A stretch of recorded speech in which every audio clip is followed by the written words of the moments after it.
If you look closely, you'll notice that this one has been stripped of the family name. This was done at the request of the family after a horrendous grave robbery in January 1988. The family vault belonged to Dr. Orin Warren. Michael Wilson, a graduate of Skyline High School in Oakland, and a friend broke into the family vault. Newspaper accounts say that Wilson refused to identify the accomplice, who allegedly had possession of the skulls. According to the Oakland Tribune, someone at Skyline said that Wilson had a thing for science fiction and monsters and goblins. Wilson and his accomplice broke into 2 coffins and removed the skulls from 2 women. One had died in 1921, and the other just a year before the grave robbery in 1987. An attempt to desecrate the body of a woman who died in 1941 failed.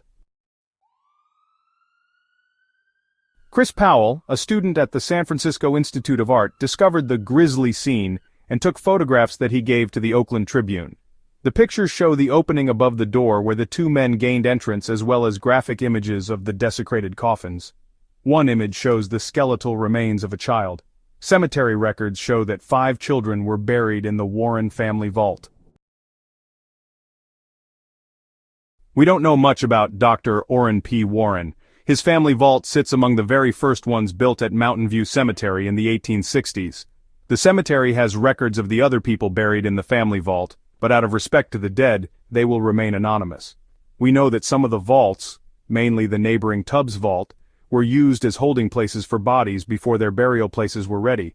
What we do know about Orin Warren is that he was born in Vermont in 1811 and married the former Abigail Abby Davis in 1834.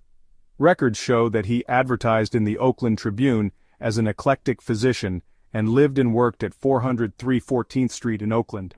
In 1848, we know that he was still on the East Coast, as records show that he chartered the New Hampshire Botanic Medical Society that year. On the West Coast, records show that he was a founding member and president of the Eclectic Medical Society of the state of California. Other than that, all we know is his family was the victim of a gruesome grave robbery, and that the remains of his descendants have been moved to an unknown location. It should also be noted that this grave robbery did not occur under the current management.